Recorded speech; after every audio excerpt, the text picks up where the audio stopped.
But we begin tonight with yet another reminder of just how low Trump can go, particularly when it comes to this country's servicemen and women. The Atlantic's Jeffrey Goldberg, who just 4 years ago broke the news that Donald Trump described American fallen soldiers as suckers and losers, has a brand new piece out tonight that lays out stunning new details about the extent of Trump's megalomania and disregard for American military and structure. First, he gets Trump's former chief of staff, John Kelly, to go on the record and confirm that Trump did ask him why his generals weren't more like German generals. Kelly tells Goldberg that he asked Trump to clarify, saying, quote, "Do you mean the Kaiser's generals? Surely you can't mean Hitler's generals." To which Trump said, yeah, Hitler's generals. Goldberg explains that much of Trump's disdain for members of the U.S. military is due to their willingness to accept low wages. It's crystal clear throughout this piece that Trump is filled with disdain. But the most disgusting allegation, which his team denies, is that Trump offered to pay for the funeral of Specialist Vanessa Guillen, who was bludgeoned to death by a fellow soldier at Fort Hood in Texas. It took 3 months to find her remains. For months, activists, politicians, and Specialist Guillen's family called for an investigation into the Army base. The Secretary of the Army, Ryan McCarthy, ordered an investigation into Fort Hood's command culture. The investigation led to the firing of dozens of people. In a press conference, McCarthy said that the murder shocked our conscience. The Atlantic reported that Trump didn't like that. He was agitated by McCarthy's comments and raised questions about the severity of the punishments dispensed to senior officers and non-commissioned officers. Publicly, he offered to pay for the funeral services of Specialist Guillen. But it's what he allegedly said privately when he found out what it cost that will disgust you. According to Goldberg, who spoke with attendees and saw contemporaneous notes of the meeting, Trump became angry and shouted, quote, "It doesn't cost $60,000 to bury an effing Mexican." He turned to his chief of staff, Mark Meadows, and issued an order. Don't pay it. Later that day, he was still agitated. "Can you believe it?" he said, according to a witness. "Effing people trying to rip me off." Goldberg also reports that Trump, while still president, wanted to call back to active duty Admiral William McRaven and General Stanley McChrystal, who had become critical of Trump, so that they could be court-martialed because of their opposition. Finally, Goldberg reports that Trump told senior advisors that he didn't understand why the U.S. government placed such value on finding soldiers missing in action. To him, they could be left behind because they had performed poorly by getting captured. Look, I know it is easy to lose track of this man's depravity. But these reports serve as daily reminders of who he really is. A selfish, vile, wannabe dictator guided by vengeance. Joining me now is retired Army General Paul Eaton. He's a senior advisor to Vote Vets. And Charlie Sykes, MSNBC contributor and columnist. General Eaton, I read this piece in horror.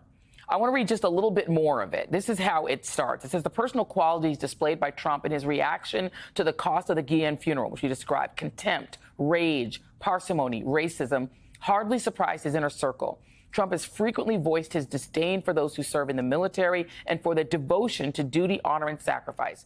Former generals who have worked for Trump say that the sole military virtue he prizes is obedience. As his presidency drew to a close and in the years since, he has become more and more interested in the advantages of dictatorship and the absolute control over the military that he believes it would deliver. "I need the kind of generals that Hitler had," Trump said in a private conversation in the White House, according to 2 people who heard him say it. General Eaton, that type of man as commander-in-chief once seems bad enough.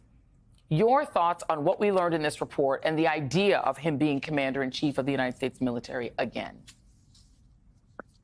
Joy, thank you for having me on. And you just gave me a piece of information that goes personal to me. My father was missing in action for 38 years over Laos during the Vietnam War. My country our country. Spent quite a lot of man hours and quite a little bit of treasure to find my father and his co-pilot, brought him back for a full military funeral honors, in time for my mother to be alive, to be able to witness that.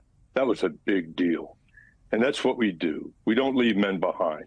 And the whole German general thing is you just can't make this stuff up. The German generals, Erwin Rommel, brilliant general, tried to kill Hitler. Had he been able to do that, how many Germans and Americans would be alive today? So here we've got this guy, this former president, this guy who got voted out of office, who is saying over and over and over again, repeated, put in the press, guys like General Kelly telling us exactly what went on in closed doors. And yet, this is a close race. This puts so much in question about what's going on in this great country. And we need to box this guy up and settle it forever and win this election. He cannot be commander-in-chief of the armed forces of the United States ever again. You know, Charlie, it's that thing where you realize that calling Trump Hitler to him would not be an insult, because he seems to really, really admire Adolf Hitler. You know, it isn't just J.D. Vance who said he might be America's Hitler. In his mind, it seems that he would like to be America's Hitler. And the other piece of it is this belief that the military are toys that he can put on a chessboard, that he can play with, that they belong to him, that every person in the military is his property. And then his disdain that if they are injured or hurt, he doesn't ever want to see or hear about them again. They now are beneath him.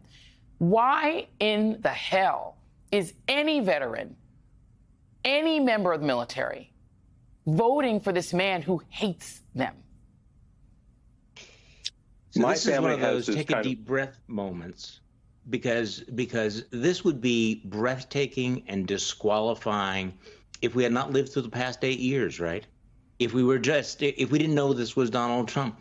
The contempt, the pure contempt, the disdain, the ignorance, the lack of knowledge and respect for service.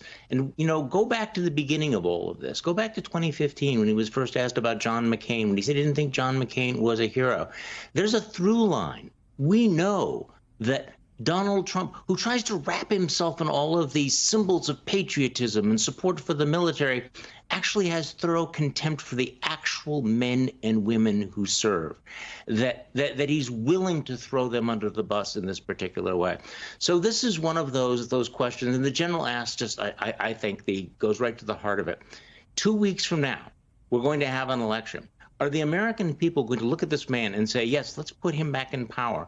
Are veterans going to say, yes, we trust this man to be the commander-in-chief? And the only answer to your question about how that's even possible is, do they know this story? Now, I'm not being critical at all of General Kelly for going on the record and confirming all of this. But there's 2 weeks left. The stakes could not be higher. It's not enough just to give an interview. He needs to go on television. There needs to be ads. There needs to be a concerted effort to inform the American people about who this man is and what he thinks of them and what he is prepared to do for them. Because it's not enough for you and I and all of us to talk about this. We're talking to the converted largely. There are millions of men and women who I think that if they knew these stories would be genuinely horrified if they knew what Donald Trump said about that young woman, what he said about the missing in action, the way he reacts to POWs, and his loathing for the men and women who are willing to put their lives on the line to protect this country. And I think that has to happen in the next 14 days. Yeah, and the point, General Eaton, is that Fox isn't going to tell them. And a lot of these people watch that. They watch right-wing media. They'll never hear about this. They won't be told it by the podcast they listen to by their right-wing media. They'll just be locked out of this information. And yet, what I've read in Jeffrey Goldberg's piece, General Eaton, is that he believes that when the George Floyd protest happened, they should have been treated the way that Xi Jinping used his military in Tiananmen Square. that he believes that the military should be used to shoot American citizens, to round up American citizens. He has no respect, not just for the military, but for the American people, because he thinks so little of them that he thinks he'll just order his generals to commit war crimes inside the United States. And so, you know, I guess I'll ask you the same question. Are there ways in which veterans and military folks, I know that Vote Vets is doing, you know, heroic work trying to do that, but how do we break through the wall of disinformation that is flooding our members of the United States military who may never, ever read this story? Joy, in the mess halls, in the waiting rooms, in the company rooms, you see Fox News. And if all you watch is Fox News, you're not going to get the whole story, obviously. And when you talk to veterans, when you talk to active duty military and say, here are the serious points that I'd like to make for you, they will immediately go to fact check what you just told them and find out that what you just told them is in fact true, because their diet of Fox News has turned them into Fox News regurgitators. And it is when you talk about breaking the information cycle and getting inside the news cycle that we have to do, and Mr. Sykes is spot on. We've got 14 days. And I can't tell the Secretary of Defense to immediately shut down Fox News, but that is a serious issue. And trying to penetrate that has got to be left, right, word of mouth.